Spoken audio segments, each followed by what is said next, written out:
Hello, hello, and welcome back to How to Renovate. In this episode, I will be interviewing TV's Laura Jane Clarke. Laura has kindly agreed to come on and talk to us about so many important things when you're renovating. Laura Jane Clarke is an architect. She is the founder of Lamp Architects. She is an author of the Handbook of Home Design, a brilliant book. Go check it out. She is the presenter on TV shows like Ugly House to Lovely House, George Clark's Amazing Spaces, and Shed of the Year. And of course, my favourite, Your Homemade Perfect. I remember watching the show once with my daughter, and Laura was wearing an amazing yellow outfit, and my daughter said, "Oh my gosh, she looks just like sunshine." And Laura is really like sunshine. She's a pleasure to interview, funny, personable, and down to earth. And in this interview, we chat about how Laura found architecture, the importance of exploring your own home layout yourself, our shared mission to democratise home design, and what to do if you're a woman suddenly in charge on a building site once you started to do a renovation. Now, we will be having other guests come onto the podcast from now on, so do follow us on the socials, especially on Instagram at South Place Studio, and I will be showing who will be coming on next. So go and give us a follow. If you have any questions for our upcoming guests, pop them in the comments or send me a DM or even send us an email, and we will try to include your questions into our upcoming interviews. You can find more information in the show notes. Let's dive in. Welcome, Laura Jane Clarke, to the How to Renovate podcast. I am so honoured to have you as our very, very first guest on the podcast. So, welcome. Thank you so much for having me. It's an absolute pleasure. Okay, so I think we have this kind of shared mission to democratize design and kind of bring good home design to all, and to inspire people to kind of approach their own renovations with kind of knowledge and confidence for that best result. So I'm so happy to have you on the podcast so we can talk a bit more about that. But first, I think if you can tell us a bit about you, a bit more about you, about your family, about your childhood, how you found architecture. I think that'd be a really great place to start. Yeah, of course. No, it's a huge passion of mine. And I think I kind of fell into architecture in a way. I wanted to be a doctor. I wanted to be a surgeon like my dad. And I grew up in North Wales. I was born in Scotland, but grew up in North Wales. So I'm kind of mix of both, even though I sound English, which is very depressing. No offense to all the English people out there. But, I always wanted to be a surgeon, and I did my A levels to be a surgeon, and my work experience I did in the hospital that my dad worked in, and it was kind of full on. But I kind of realized I went to Glasgow, funnily enough, for my 16th birthday, I think 15th or 16th birthday. And I went to see a Charles Ray Mackintosh exhibition. And I remember looking over these sketchbooks and seeing the way he kind of drew the sky over some of his drawings for A House of an Art Lover. Wow. And it was the sky. And I was like, oh my God, this is what I want to do. This is me. And it was just the weirdest thing. And so obviously it took quite a lot of persuasion to go from a kind of Yeah. sensible job in inverted commas to a kind of more art-based job. We didn't know any architects, didn't have any architects in the family, but I didn't actually get the A levels to do medicine anyway. So it was quite lucky I changed. But so it was this kind of huge shift. And I thought, right, well, how am I going to do this? So I went to Rill Library and got the yellow pages out for London architecture practices, and I wrote to 10 architects practices, including Zara Hadid, and said, can I have some work experience, please? So two of them wrote back. Zara was not one of them. And so I went down for a week, and I spent a couple of days with Guy Greenfield and a couple of days in another practice. And then I went back over the summer to Crawford and Gray, this other practice, lived in their house in Notting Hill. When, it was just like mind blowing for a kind of Wow. 17-year-old. Yeah, to be in like Holland Park and everything. It was absolutely fantastic. Yeah. And they lent me his wife's clothes, so I looked like a proper office worker. And I was just like, I am living the dream. Um, and then went to university to start. I mean, I literally got in by the skin of my teeth to Glasgow University. So that was very interesting. So yeah, it was a kind of baptism of fire, really, because it was literally a change from medicine to architecture in a matter of kind of months. Um, and I just was so out of my depth. So I got to uni surrounded by people who either parents were architects or they had lots of kind of money behind them. So kind of making models and doing pinups and things. I was, not necessarily doing it on kind of scraps of paper, but it was very kind of different. My models were very different to a lot of, we had a kind of a group of us and we would like, that typical going into bins and getting all bits of material and stuff to make these models. Yeah. So and I just didn't get it. I just didn't understand. And the best report I had in 3 years in the Glasgow School of Architecture was she's not without ideas. That Oh, was the most, and I was like, oh my God, she's not without. That's good, isn't no it? Like idea. honestly, it was awful. I just didn't get it. I spent most of my Oh, time crying. Um, no. but yeah, it was. Do you know what it was really? And then I went to Liverpool to finish my last few years. But I used to do tours of the Macintosh building, so I was a tour guide there, and I totally fell in love with Macintosh, not because of his, kind of typical stuff, Mhm. but because he was a huge lover of women, and his wife was an incredible artist, and he really promoted his wife, Wow. Margaret. And weirdly, her artwork and her designs have basically been enveloped by Charles Macintosh. So it's kind of, I do love that side, and you're probably the same. You kind of all these incredible men designers, and actually you look into them, and that there was like a woman collaborator, or there was Yeah. a, and it's so kind of important. So yeah, waffling a bit, but That's okay. We love a waffle. um but I always loved the kind of the building side of it. So I always did a lot of Lego. I always did like kind of bits around the house and Yes. kind of DIY. And I realized that I was going to be a kind of a young woman on an architecture site, kind of building site or in an architectural office, and had no building experience. So I lived in North Wales in the summer. So I went to the local house builder that just happened to be my mum's first boyfriend when they were 15, and which is very handy. Um, and I was like, can I come and work on site and just be a labourer? So I was paid about £4.50 an hour. No, it must have been more than that. I'm not that old. I'd say that'd be a bargain. I know exactly. This is like 1973. Um, and I worked as a labourer. And what was amazing was, I think, because I was a bit of a novelty, obviously studying architect and also a woman, Mhm. um, everyone would be like, look, come, I'll show you how to plaster. Come here, I'll show you how to do rough Oh, casting. And I amazing. ended up doing so much. I was riding a JCB around a tennis court at Oh, 18 and stuff. dream. Yeah, no, totally. And I think So it cool. was it was really informative. And so, a couple of the builders, they've been on the trades forever, and like roof builders, and they tell me, now, you always remember this when you're doing your drawing: a brick's this Mhm. size, a block's that size. I'm not cutting, Mhm. and it's just those little things that kind of are always in my head when I'm designing. And Yes. sometimes I'm like, well, sorry, you're gonna have to have that at 300 mil. Sorry.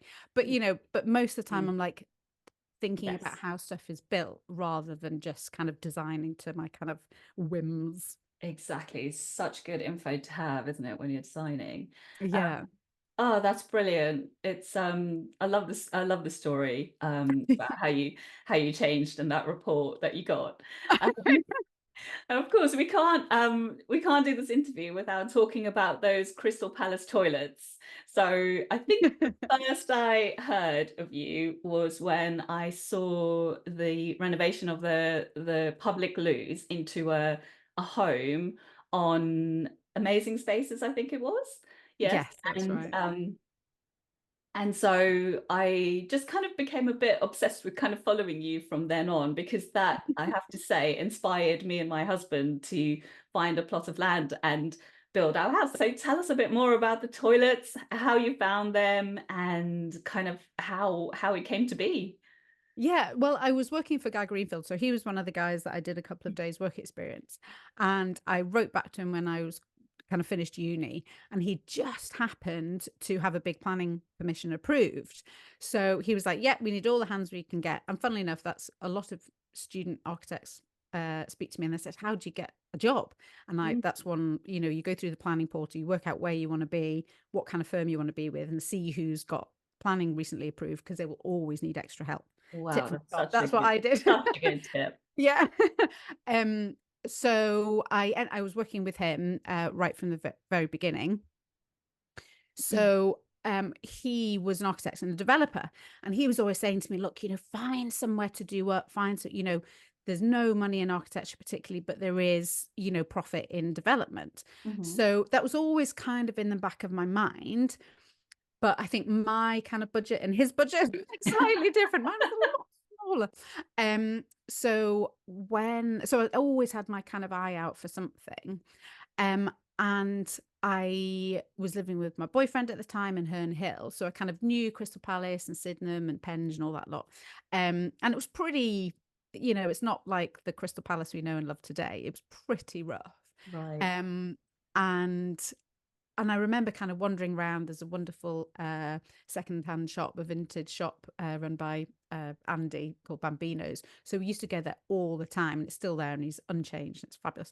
And I remember walking past these toilets and just being like, they were painted brown, they were covered in graffiti, but you could see the skylights, that the pavement lights on the floor. Yeah, those kind of glass brick type Yeah. was on And the I was like, floor. these are Mm. huge. These are actually really big space under this pavement.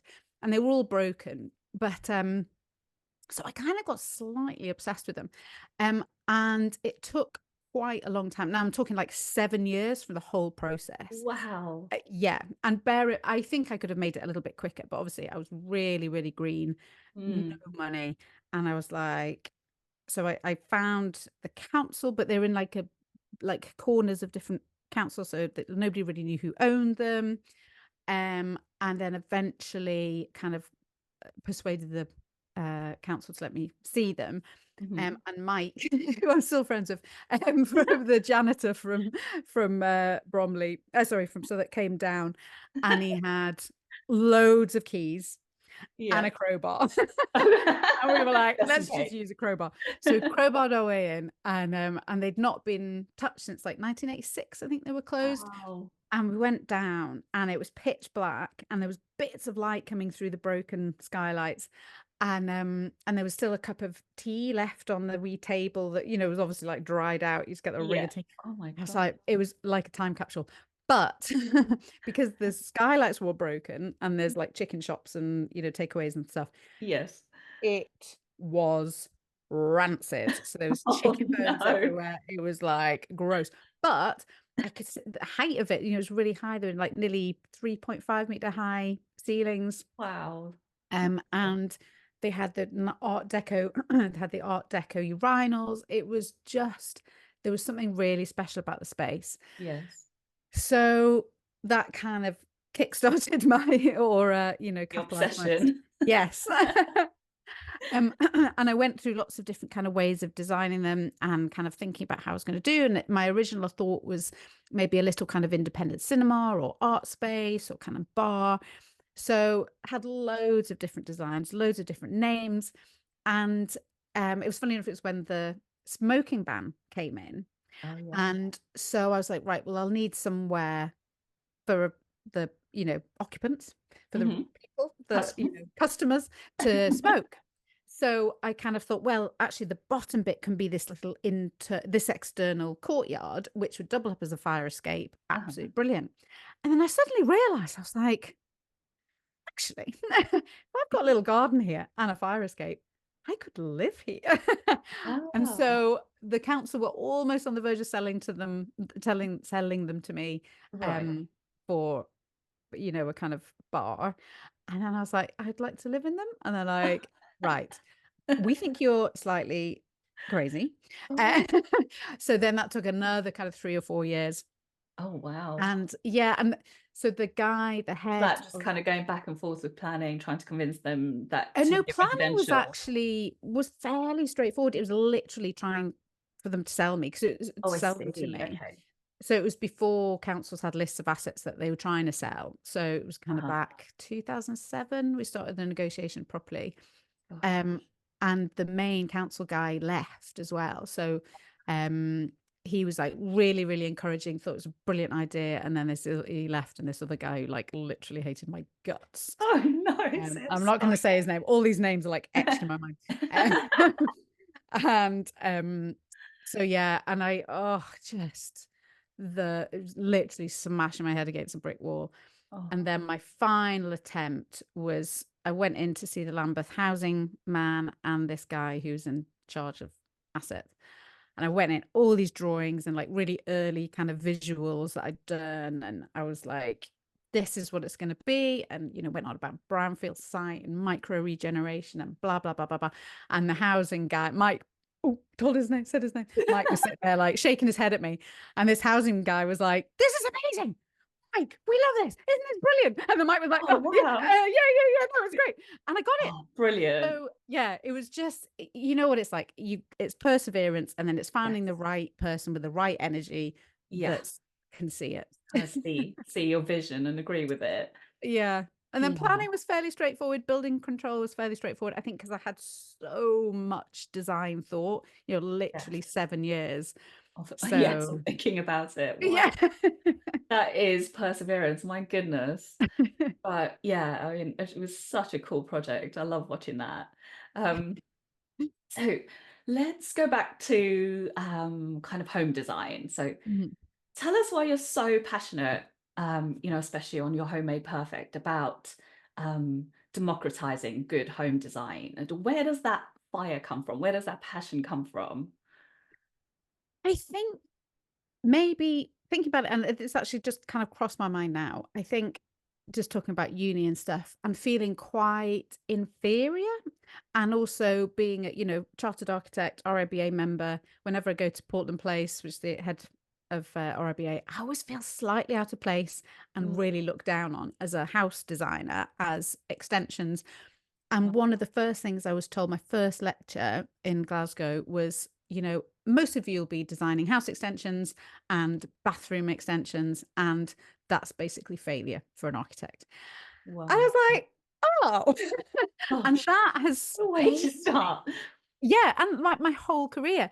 And I think, I did lots of TV before I did Ugly House and Shed of the Year and obviously Amazing Spaces. So I always had this kind of niche of these like interesting wee thing, but I'd always done home design. I Mm, started with Architect Your Home in 2008, doing home design. And again, I always felt a bit like, and mm, architect friends who were kind of doing big, big things were like, oh, you do extensions, great, oh, talk to somebody else. really? Mm, And it really wasn't until Your Home Made Perfect came out, and obviously lockdown happened at the same time. And it was like this perfect storm of people looking at their houses going, oh shit, our housing mm, stock is awful. Why don't I have a skylight there? Why don't I have a door there? Why can't I see my kids in the garden? Why do I have to turn the light on every time I go to the kitchen? exactly. And the show kind of explaining design and talking about design. And I think it was the first time that I was like, oh, I'm really quite good at this Yes, because I've you made it my passion, are. And it really kind of spurred on that, Mm, real kind of like everyone deserves good design, and a 35 grand reconfiguration and is more important than a 350 grand, money yeah, is no object. And it's really kind of fueled that. yeah, that's so true. Just want to kind of deliver good results for whatever budget Everybody. client might have. Yes, no, that's great. We I also think we have a shared obsession for home layouts and utility rooms. So, Yes. I mean, those all important floor plans, I could just get lost in a floor plan for days. And I always say, I find it like Tetris. I will sit there for days and kind of move things around and spend hours trying to find the best layout. And sometimes when you're working on one layout, another one kind of presents itself. And then I'll kind of finish that one and start another one showing that option that kind of came to mind. So one thing always leads to another. So please tell us, why do you love utility rooms so much? And have you got any go-to kind of advice when kind of redesigning your home's floor plan or the layout? Yeah, I think so I'm similar. I do initial consultations now, and I've again been doing those since my time with Architect Your Home, and I've taken that kind of model on for my own stuff. And the amount of homeowners I mean 90%, if they've had some dealings with an architectural technician or an architect or a designer before, they basically say they asked us what we wanted and they drew that up, and there was no input from them whatsoever. And I think there's no profit in small scale architectural, stuff. Mhm. And you have to do a lot to get, to make a decent wage. Yes. So there's just no glamour in it. And, people have said to me recently, oh, I reached out to an architect and they said they don't look at anything under 350,000. And I was like, I've heard really? that. Mm, Yeah.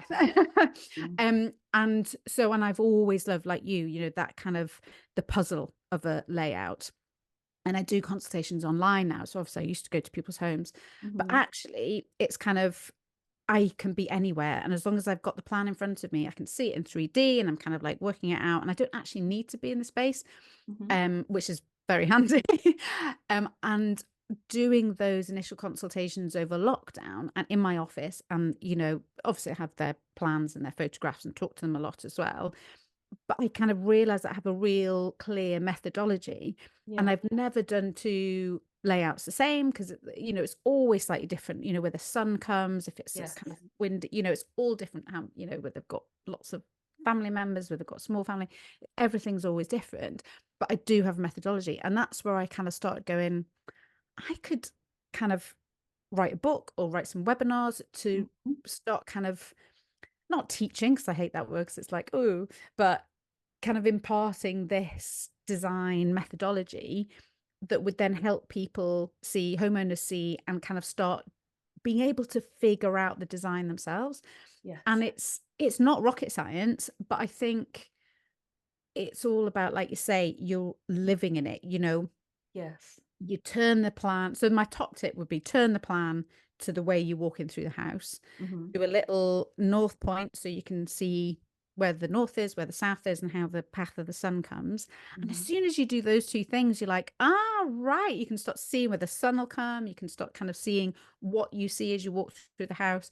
So Yes. that is super, super important. And you just imagine getting up in the middle of the night and getting a glass of water. Imagine you're coming in, you've got loads of bags, and like, where do you put everything? Yeah. Imagine entertaining, or imagine being on your own there on a lovely sunny day. Where do you want to sit? How do you want to feel? So it's Mhm. kind of, it's it's just thinking about your life within this space. And utility rooms are key to that. Yes. So the engine house. And it's nice to have really simple design. And I love straight lines of kind of lining everything up and using as much of the existing layout as you can Mhm. to minimize huge amounts of cost. And that can all be spoiled if you've got a washing machine in the kitchen, or you've got to dry your clothes, at the front window. So having a utility space, having a dehumidifier, which I like, that's my middle name. It's like absolute key. And I'm also really, really messy. So if I didn't have a utility room, then it would just be a disaster. It is that place just to kind of hide the kind of real life, I find, Exactly. and I just kind put of Made have in the Chelsea on and a yeah. pair of socks. And I'm like, this is me. I know. But yeah, I do love a utility room. And yes, I think it's totally about kind of getting the clients to kind of really inspect their own lives so closely about how they want to use the space, how they want to enjoy the space, how they want to move around and entertain, as you say. So Yeah, that's great. Thanks for those. It's just really good tips there. And then you briefly mentioned your recent book, which I think is I really mentioned that. excellent, You by know the her very way. much. So the Handbook of Home Design, it really dives deep into kind of helping us understand our homes. And I think it gives readers kind of the tools to start to shape their own homes as well, like we've just been talking about. Um, so tell us, why did you write this book? In lockdown, doing these kind of things and like realizing I had this methodology, and I was like, it's actually quite a simple process. And I feel that architecture and design is one of those things that's kind of quite cloak and dagger. Hmm. And, we've spoken about this and in our kind of groups of designers, I think maybe lockdown was the kind of the catalyst for it, but it always felt you kind of really pitted against each other rather than a kind of a community. And because you're kind of competing for work and blah blah blah blah. And I just hate that, and again, it kind of goes back to that university, like everybody's like hiding their drawing board from everyone else. It's like, oh, Yes, give me a break, which didn't actually happen in Glasgow, to be fair, more in Liverpool. that's right. Um, but it's like, you're kind of holding back knowledge and whatever. Like, what for? You're never going to be able to monetize it in a way that, like it just, there's Yeah. no reason for it. So I think writing the book, um, there's definitely no money in writing books. But No. I but the amount of times I'm stopped in the street and people are like, "Oh, you're the architect." I'm like, "Oh, hi." And they're like, "Oh, you must get sick of being you were recognized." And I'm like, I love it. I absolutely love it. Or somebody will say, "Oh, I persuaded my builder to put a Velux window in, or I put this, or I lowered my sill here, or I've got that view as I walk through the hall." And do you know how happy that makes me? Oh, It's like insane. And oh, it's that's not brilliant. kind of like, oh yeah, that's what we will tell you. I'm just like having a bit of influence on people's home designs to make their life a bit easier and a bit more pleasant. Just Yeah. it's Oh, like, yeah, lovely. it is satisfying work, isn't it? I do love it. I was so interested when this book came out because so when I got it, I went through the whole book, and usually one of the first questions clients ask me when I go and do the consultations or whatever is, do I need an architect, or where do I even start? So I found it so interesting that in your book, even as an architect, you were suggesting that renovators start perhaps not by hiring an architect straight away, but by kind of doing lots of their own drawing, doing lots of their own research into their own lives and how they want to live in their homes, and learning how to draw and investigate their own floor plans, which is actually exactly my advice as well in this upcoming renovation course I'm writing. So it's a renovation, an online renovation course. But why do you think it's so important that people do that? I think because not many architects and designers specialize in home design, and day-to-day extensions. And, obviously the books, you is an investment in time. And I totally understand that some people don't have that. But if people are coming to me saying, "Oh yeah, my architect was great, and they gave me loads of ideas, it was brilliant," but I've just never heard that. I've literally never heard those words out of anybody. Yeah, And I think so the same. Yeah, yeah, and I think it's more for people doing smaller extensions, and any kind of form of knowledge hmm, or understanding will greatly enhance anything that you want to do. And the book goes into budgets and how to think about budgets. So it's not a kind of floor plan, do this floor plan or that, but it's like no, how you actually get to that point. But then also what kind of symbols are on drawings, and what those kind of words that builders say or architects say. And I yeah, think there's this kind of tendency for builders to, they do it to me, and I'm like, I've been there before, don't even try it. This yeah, kind of like trying to, say yeah, long words and try and confuse you, and you're yeah. like, oh right, yeah, yeah, Just yeah, using the jargon and hoping you'll just agree, exactly. so they can have the easier way to do things, perhaps. Yeah. And I think it's important to give people that kind of knowledge and power. So, Yes. and people they've gone all the way to planning permission and they're not happy with their drawings because they're just like, we didn't know how to say that's not right. We didn't know what we wanted. Yeah. So they were like, well, this is the best you're going to get, and Yeah. it actually, I'm like actually getting slightly emotional because Yeah. it's so, it's so important. It is important, and it's upsetting. I've had, I've gone in to see clients before where they've got to a stage where they've spent between, I think, £5,000 and £10,000 with an architect, and they still weren't happy Mm. the drawings in front of them, and then And kind that's of a asked. posh architect. I That's don't even charge that much. I know, and that's a posh architect. It was quite a big home actually, Uh, and then kind of called me in to have a look at them because they just kind of knew they weren't right, but they weren't sure why. But I think it's because they hadn't explored how they wanted to use the space and how they wanted to live, and make them the best of the space really. And like you mm. said, the architect had just put a box on the back of the house. So I've definitely Maybe seen giving it that to the before. office junior to draw up where there's no kind of necessarily expertise or love or Mhm. passion. So, Right. and hopefully there will be a new Yeah. generation of, architect, and you don't need to be a fully qualified architect. You can be an architectural Mhm. designer, you can do whatever, Yes. but there needs to be a bit of a revolution in Yeah. home design to make Yes. things Oh, I totally better agree. for people. Well, let's work on that. Yes. We're working on it. Okay, so I've read in my research that for this interview, they used to physically work on site, like you said, when you volunteered to be a labourer when you were studying architecture. But I also know from following you on Instagram that you kind of physically do a lot of work at your Glasgow home as well, and you're very hands-on. And I find I'm the same for my own renovations, obviously not for my clients' renovations, but when I'm doing my own renovations, I love to go on site and get hands on and start doing stuff, um, which means that I generally feel quite comfortable on a building site. But I have to say, working in the construction industry as a woman definitely has its challenges. And I have had a couple of very tricky situations to deal with before, sometimes with contractors or suppliers being kind of disrespectful on site, especially in front of other kind of colleagues or particularly male colleagues. So I would love to know, can you tell us a bit about your experiences of this as a woman working on site? And also, do you have any advice for any women listening or watching who will suddenly find themselves in charge on a building site when carrying out their own renovation, about how then they can maybe deal with a similar situation should it arise? So I've got quite a lot to say about this. Okay. Um, but I think I've been quite lucky that I've not had many issues on building sites. I've had issues, with other whatever, but not on building sites.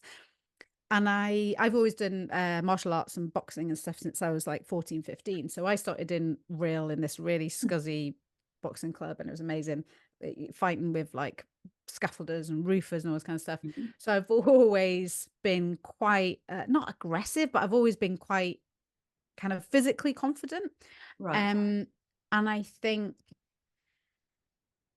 think anyone in any line of work, whether it's a big old roofer or a planner, can sense, just like you can sense, if Mhm. somebody's talking bullshit. And I think not respecting trades, I think, is really, really tricky. And I think can kind of cause issues. And then obviously not respecting you. So Mhm. if you d and I'm not saying you, as I mean, I always found, my granddad told me, if you don't know something, you say, I don't, what do you mean by that? I don't understand what you're talking about, Yeah. because they'll respect the fact that you're not a bullshitter. Mhm. So I would say you look somebody straight in the eye, you smile, and, if you don't understand something, you just ask Yeah. and just give them the respect, and they will then should give you the respect. And I'm really sorry to hear that you've had those issues. Um, so yeah, I think it's that kind of knowledge, and a little bit of knowledge is a dangerous thing. Is that the phrase? And if you Yeah. kind of go thinking you know absolutely everything, Yeah. they'll smell that off you. When I say they, I mean Mm. kind of old builders that know everything. Yeah. And and I have builders saying like, "Oh, I've done that many houses. I'm practically an architect," and you're like, "Yeah, I can't." So, and I have, actually one of the last builds of Your Home Made Perfect, I had probably the most difficult relationship with a builder I've ever had. Wow. And yeah, and I'm like, they were telling me to go off back to Scotland and all this stuff. And I was Oh my like, goodness. yeah. And they deliberately tried to sabotage it, deliberately tried to sabotage the build. Wow. Yeah. And I've never experienced anything like it. Gosh. So, but that wasn't necessarily being a woman, Mm, or maybe that had something to do with it. But my usual strategy of just being dead straight down the line, mm, dead like, you yes. know, laughing everything off. I mean, I swear like a trooper anyway, but it just didn't work at all. And we ended up having to kick them off and get another builder Wow. in to finish the job. And that was that one with that big, lovely long corridor. Oh yes. Um, Oh gosh, yeah, it got to that point. Oh, yes, sorry. it Yeah. was painful. But yeah, I think it's about respect and having a little bit of knowledge, and and just and listening and looking people in the eyes. Yeah. Yeah. I think I always advise people to kind of think about themselves as part of the team, because Mm, you all want to have that same outcome of the project finishing as close to budget and as close to the time frame as possible. mm, So I always try and tell my clients, think of yourself as part of the team, try and understand, be there to support or supply whatever you needed to keep things moving along.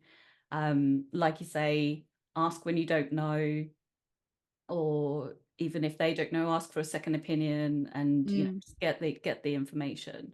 But like you say, sometimes even though doing all of those things don't quite work, and unfortunately you do have to get to a point where you have to find alternatives, which hopefully people can avoid. But mm. I think all of those things plus just trying to work as a team generally will get you to a successful outcome. Yeah. And I Um, think if you're a young, I've never had to, have like heated arguments with builders, but I've never had to mm, tell anyone that they're being inappropriate or to never speak to them like that. I've never had to do that. And, it's mm, easy to think or easy to say, just tell them how it is, when you're kind of sitting in your office and you're like, la, la, la, and you're like, mhm. done it Yeah, all. And but I can imagine not having that kind of experience, not having site experience, and being a kind of young um, architect or young woman, or and yeah, maybe going with another designer, maybe going with another architect, maybe going with a colleague, just to start to kind of get that experience so you're not thrown in at the deep end. yeah. I think would be helpful. So all my site visits when I worked for Guy, he was always there, and then it Mhm. took, it was a good kind of 9 months, 12 months, and I was running the Mm, sites. So you kind of it's not like I was starting a site visit when I was 22 and newly qualified. yeah. So I think that's important as well. Yes, definitely. If your architects are on site, but I'm thinking about the client as well, because generally I find it is the woman who is on site, kind of home more, trying to manage the team, trying to manage the contractor, trying to relay what she or the family wants from the home, whilst perhaps still not quite understanding the drawings or the whole process. And Mm, I think sometimes that can be really overwhelming for women, mhm. and Yeah, particularly on site. definitely. But I think with information like this, with podcasts like this, with your book, I think if people kind of put in some time to kind of research and to learn and to just kind of be informed, they'll be in a bit of a better place to kind of manage when those things might come up. Yeah. And having an interior designer, having an architect, having a project manager, not all those things, one or the Mm, other, or all, yeah. does help you. Because as an Yeah. architect, I think a lot of architects in their kind of horn rim glasses and kind of Mm, turtlenecks think that they're like, you don't know how you live. I know how you should live. Not mentioning any architects in particular. And I think, well, as an architect, I feel that I am the voice and the design tool for the homeowner to mhm. get the Yeah. best for them. Yeah. And yeah, it's about imparting ideas and thoughts and wonderfulness and all that kind of stuff. But at the end of the day, it's their house, it's their money. And if a homeowner is particularly uncomfortable being on site, then yeah, I'm the person that has the arguments with the builders, Yeah. or negotiates all that kind of stuff to a certain degree. And it is great seeing the confidence levels in some homeowners that we kind of like wouldn't spend any time on site whatsoever, and then at the end they're like, oh, this and this, and like, Yeah. oh, nice silicone the bathroom, and you're like, yes. Yeah. It's kind of being their backup and just kind of being their kind of wingman when they need it, wingwoman when they Yeah. need it, and kind of fighting their corner, because that's why they hire us, right? Yeah. Yeah. Wing person with Wing, winged eyeliner. wing person. Boom. Yeah. With winged eyeliner, I like that. Okay, so a big part of this podcast is kind of the information I want to give homeowners about their renovations, and the information I want to give them in my kind of upcoming renovation course as well. It's about how to make the right hires for your project, kind of how to hire the correct people you get on with for your team to kind of bring your dream home to life. So your architect, your contractor, for your project. So you have to be able to work well with them, you have to be able to collaborate well with them, but sometimes they are kind of disputes or kind of general conflicts on site, which is kind of this is kind of similar to the last question. But I just wondered if they had any advice for listeners on kind of dealing with when disagreements might come up, or this kind of general conflict on site should it arise. I just wonder if you had any kind of tips or ways of kind of diffusing that situation so things don't get too heated, so that the project kind of still stays on track and is successful. Yeah. I think getting to when it comes like that, there's obviously an issue at the beginning. So I would say, rather than saying like, oh, I'm going to focus on the start of the project. So when you're looking at contractors in particular, it's always so busy. You're getting prices in from everybody, you're having site visits and all this kind of stuff. Mm-hmm. And one thing that I always tell homeowners, and I kind of drum it into them, and most of them don't do it, but it's so important, is to speak to their previous clients. Go and Mm-hmm. see their work, go and speak, at least 3 of the previous clients, to see what kind of relationship they had. Yes. Because a builder's only as good as his last job. And I think if you generally have a feeling, with builders, and that's I think is absolutely critical, and it's one thing that just kind of gets lost. Spend an hour, phone a few people, and if they're not willing to give you numbers, then Mm-hmm. alarm bells. Red flag. And the other thing is contracts. Mm-hmm. So having it doesn't need to be a big fancy RIBA architectural contract, even for a small project, even the kind of 50 grand, 35 grand remodeling jobs I was doing, all the drawings obviously would be finished and signed off by the client, but every single drawing would be signed by both the builder and the client. Mm-hmm. And the spec, the written schedule of works, including things like all architraves, all hardware, you'd have that all sorted out at the beginning, who's supplying what, and Yeah. every single page signed. Mm-hmm. So if there's a point that a builder goes, well, I didn't know I was putting that wall in there, because they're all from the southeast, then you're saying, well, actually we signed this thing here. Oh, right, yeah. So not having that is very, very, makes the situation really tricky. I mean, we had a problem here with the house when we were renovating. We had we had plasterers in, and I was in London. So my husband, who is amazing, a mental health social worker, but not a site worker. I mean, he builds everything, but Yeah. not a kind of project manager. Right. The plasterers, they kind of agreed a price but didn't write it down, and I'm like, oh my Oh. God, Kev. So anyway, they start taking the piss out of us, and Kev would phone me up, and he's like, and I think I was filming the show at the time, and he's like, oh, that they want more money for doing this room. And I basically, I came back and I saw them on. I was like, listen, blah blah blah, blah, blah. And they were like, oh, really sorry, yeah. And they did a couple of rooms for free for us. Oh, brilliant. So it's just, but again, it's having that confidence and knowledge that Mm-hmm. I knew their price was rubbish, Yeah. or their increase was rubbish, and Yeah. so I think that is absolutely key. And you can easily find out costs per square meter of things. So, I'll often have quotes for jobs that range from 70,000. So the budget will be say 100, Mhm. and I'll have budgets from 70 that I know will have to increase a bit, 'cause kitchens, all that kind of stuff, Yeah. to 250. And you're like, right. Mm. And I would say one of the key things to do, and then this is again kind of preventing the confrontation before it happens. Yes. When you're looking at your design, you have your extended floor area and your internal floor area, and you Mhm. multiply how much you're extending by whatever the going rate is where you are, maybe two and a Mhm. half grand, maybe 3 grand for a really good finish. Internally, maybe 1,500, 2 grand, depending what kind of finish you want. Per So you'll square have meter, that is, yeah, right? per square meter, and you'll have a rough idea then of what your budget should be, roughly. Yes. So you can sometimes, builders will sometimes say, what is your budget? And you can say, well, this is the cost per square meter that I'm working to, and this is our kind of overall budget. And I think clients are really worried about getting ripped off, so Mhm. they'll not say anything, just hope they'll come in lower. And I Yeah. think just having that kind of openness from the start, I think really, really helps. Um, and then when it does happen, again, it's having a wee bit of knowledge, it's kind of listening. And I had oh geez, I could tell you so many of these stories. I had one client that sent me a bill for £17,000 because she basically Oh, just forwarded the bill from the builder that she had.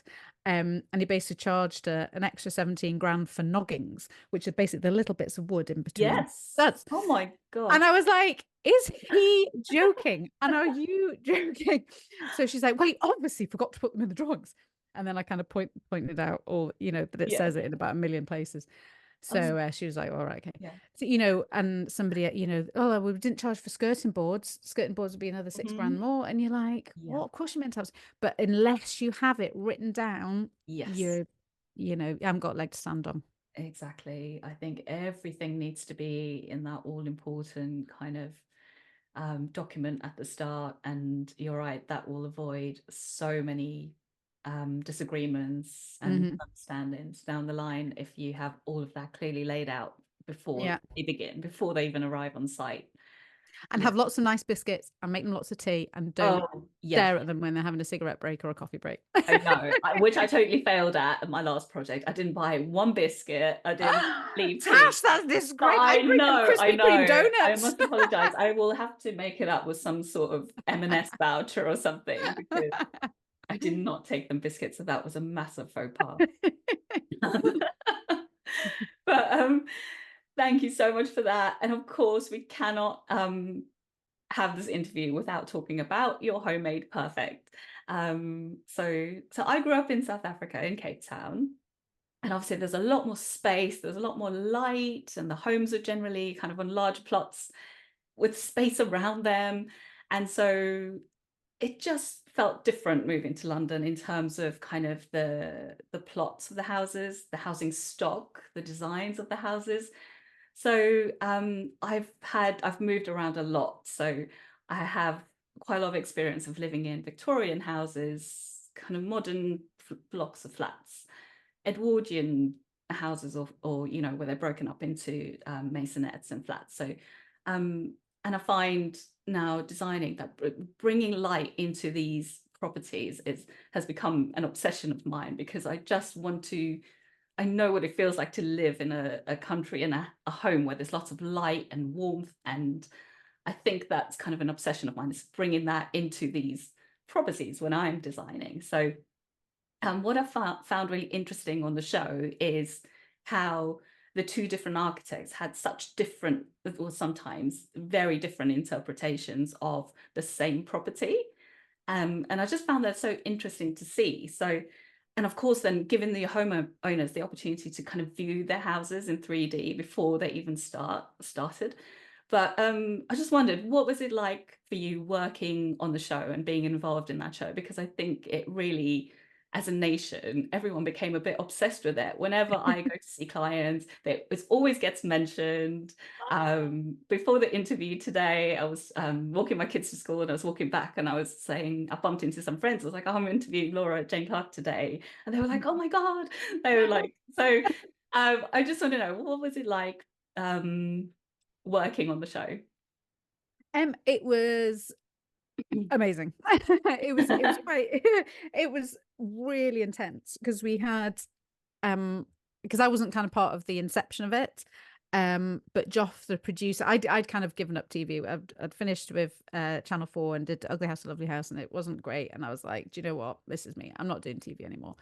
And so Joff, the producer, phoned me. I think it was like 6 months before I picked up the phone. Wow. And eventually I was like, okay, go on then.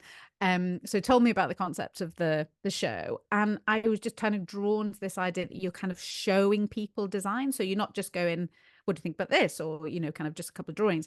You can actually, through visualization, kind of say, well, what happens if we open this up? What happens? And there's a real design focus to the show. So I was hard in. And we had 16 projects. It was going to be one series and two properties per episode. And I think quickly they realized that actually it was enough, one property per episode. So that's why the first two series are very, very similar. So we had 3 months, I think less than that, to design and model through 16 properties. I feel like my heart's going just even talking about it. And that's intense. it's kind of, yeah, it was. And I because I do these consultations, I do 5-hour consultations where I come up with different design ideas and kind of talk to clients. I'm quite fast at doing it. So I would kind of knock these designs out, really happy with them. And, not thinking about them, but like actually, I'm just very quick at the way I do it. And Robert would like take a few weeks, and then I was like, I was basically designing when I was on site there while he was doing his interviews, and we had this kind of analogy that I was like this little chicken go like popping out all these ideas, and then like Robert would come in this like big golden eagle, and just like I was like golden egg that he held up. So it was very interesting, and it was really interesting working with Robert because he's so different to my everything.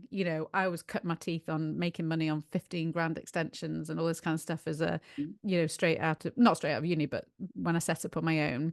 And he did a lot less, but slightly bigger projects, and so didn't have that kind of the background of huge amount of residential properties that I had. Right. And I think what was interesting is that sometimes you'd notice that we'd have really similar concepts, but they'd be turned 90 degrees or they'd be kind of mirror images. So it was really interesting kind of seeing all of that come together. And then obviously then when they, and I again, as I was like, this is what I'm going to like not win any of these, because I would see his and go like, oh my God, some of this were absolutely beautiful. And then when they started kind of making the decisions and I started getting the majority, or sometimes his would be chosen, but they weren't possible. And then they would kind of, I'd kind of end up getting them. That happened with like one or two. It really kind of was a bit odd, and it kind of really ruined our relationship, which was really sad. But I think, and again, that was the thing that I was like, oh, it doesn't have to be this. Yeah. It doesn't have to be visually stunning. It needs to be practical as well. It needs to work, right? Yeah, exactly. And I think, and I'm kind of like, I can't kind of quite, without putting myself down or bigging myself up to, it's kind of, You can it pick gave me yourself that up. yeah. Yeah. And I was can. like, oh, this is so important. And I could see the difference in language between the homeowner and Robert, and between me and the homeowner, and that kind of relationship between them, and that kind of sense of understanding them and listening to them. And watching back and seeing Robert and Angela, and that kind of constant like, oh, she listened to the client, oh, she listened, like and I think that was really brought home to me. I was like, oh, actually, I could do this, and that this is my passion, and I love it. And then with the other architects, we're kind of opening the show up to other architects, which was brilliant. And having that kind of, like a bit more this person versus this person, that was really exciting as well. And the whole concept was that they would always have a female architect on screen, which was brilliant, so yeah, it was very exciting. And I think brilliant for the homeowners, seeing different ideas and seeing different approaches and celebrating utility rooms. I mean, what's not Yeah. there to love? I mean, I had no idea you loved utility rooms so much until that show. But I think everyone absolutely loves the show. It's just so different to anything else that had been on before. And I have been obsessed with property shows for years, like for many years. I have watched all of them, even the daytime ones. I'm obsessed with property shows. So I used to watch all of them and I absolutely love it. And in our household, don't tell any of the architects, but you're our favorite. We're always rooting, Ah. we're always rooting for you. And we're always saying, oh, she's definitely going to win.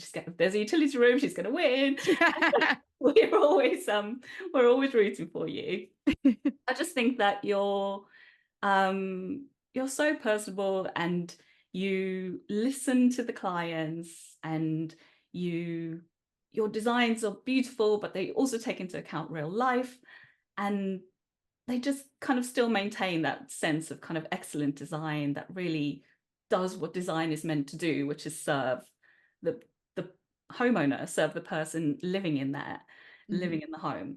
So yes, we love watching, and thank you so much for being on the podcast today. It's just really been an honor chatting to you. Oh, thank you so much for having me. I have loved it. I'm sorry if I've waffled a little bit too much. That is absolutely fine. We love a waffle. Do you want to tell the listeners and the watchers where they can find you, where they can buy your book, or any other information that you might want to share with them? Yeah, of course. So I am Laura Jane Clarke with a little cheeky underscore on Instagram. And Lamp Architects is my practice that I set up many years ago. So I've got lamparchitects.co.uk. It's not a very up-to-date website. I do need to fix that.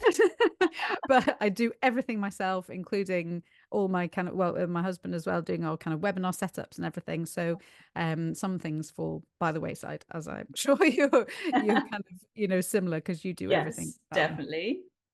And so I do have a YouTube channel. I'm trying to basically produce. So I've done a couple. So little kind of design shorts. So stairs is obviously kind of one of my things. So like Oh, where to yes. put stairs and how to do We that. didn't talk about the stairs. We'll have to Yeah. do another episode on stairs. So that's what I'm trying to do. So again, obviously I do my webinars, and my book you can find on Amazon or Waterstones, even in the RABA bookshop, which I find hilarious. There you go. I know, exactly. I still need to get down and buy it and just be like, loser you think I am, huh? Oh, have to do And yeah, so yeah, I'm going to start putting together these quick 60 90 seconds and then a little bit longer on YouTube, Oh, brilliant. design kind of little kind of design insights, so kind of expanding on bits of the book, expanding on bits of my webinar. Brilliant. Oh, thank you so much. And I will link to all of those in the show notes. So to the listeners, if you go to the show notes, you can find Laura on Instagram, on YouTube, and you can find her book as well. I'll link to all of those in the show notes. But thank you, Laura, once again for joining us. Thank you for having me. Have a good weekend. I will. We hope to And have you. you on again soon. Brilliant. Thank you. Bye. Bye.